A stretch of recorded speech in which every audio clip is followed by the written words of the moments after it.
හරි. එතකොට අපේ මේ 2023 රැපිඩ් රිවිෂන් එකේ අපි 9 වෙනි යුනිට් එකේ ඉන්නේ. එතකොට මම මෙතනදී සාකච්ඡා කරන්න බලාපොරොත්තු වෙනවා මේ සැරේ Python වලින් එන්න පුළුවන් guess question ටිකක් මෙතන ඉඳලා ඉදිරි වීඩියෝ කීපය. ඒක අතිශය වැදගත් වෙයි ඔයගොල්ලන්ට. අපි මේ ටියුට් එකට යමු. පළවෙනි ටියුට් එකේ guess Python questions යටතේ මම තෝරගත්තේ මේ Fibonacci series එක ඉන්න පුළුවන්. මොකද ගියපම එන උත්තරේ තමයි ඊගාව පැටර්න් එක විදිහට 13 කියලා මෙතෙන් දෙනවා. හරිද? එතකොට ওই විදිහට තියෙනවා බිඳුව ධන 1 වුණාම 1 වෙනවා. කෝඩ් එකට ගන්න තමයි දැන් යන්නේ. අපිට while for loop එක ඊගාව මේ Fibonacci ටික එකතු කරන්න යනවා කියලා හිතමු.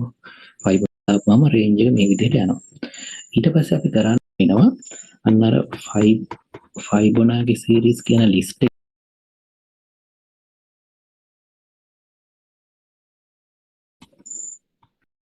next නම් කියන variable එක මෙතනින් out වෙන එක. මෙතනින් out වෙන එක තමයි මම හිතන්නේ අවශ්‍ය දේවල් ඔක්කොම ටික පැහැදිලි කරා. හොඳට මතක තියාගන්න මෙන්න මේ නම් එක අපි දානවා DEF ඒ ටික විතරක් ඇති ඒ value අපි යන්නේ දෙකෙන් පටන් අරන්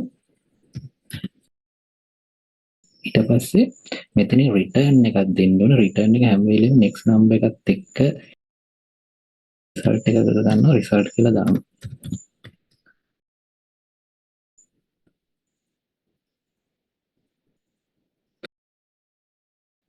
හරිනේ. ඔය විදිහට යනවා. මම හිතන්නේ කතාව පැහැදිලි.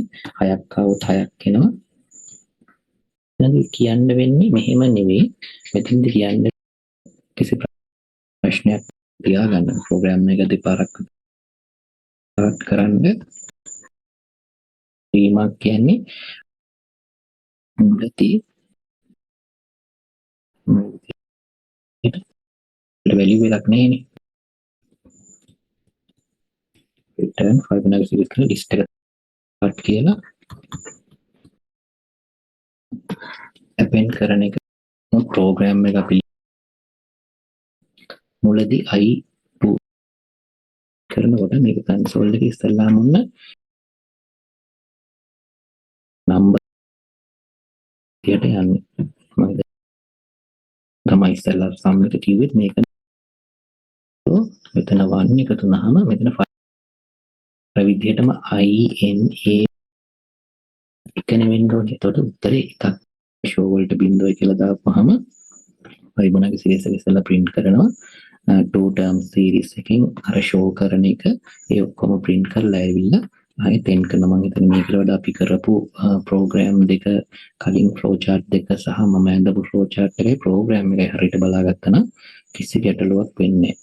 ඉතින් මම හිතන්නේ ඔය kiss question එකේ මට පළවෙනි වර්ගයේ Python program වල ඉන්න පුළුවන් කියන Python වර්ගයේ විදිහට මම මේක තෝරගත්ත එකයි. අපි ඊළඟ වීඩියෝ එකෙන් අපි සාකච්ඡා කරමු. තවත් මේ වගේ ඉන්න පුළුවන් guess question එකක් සාකච්ඡා කරමු.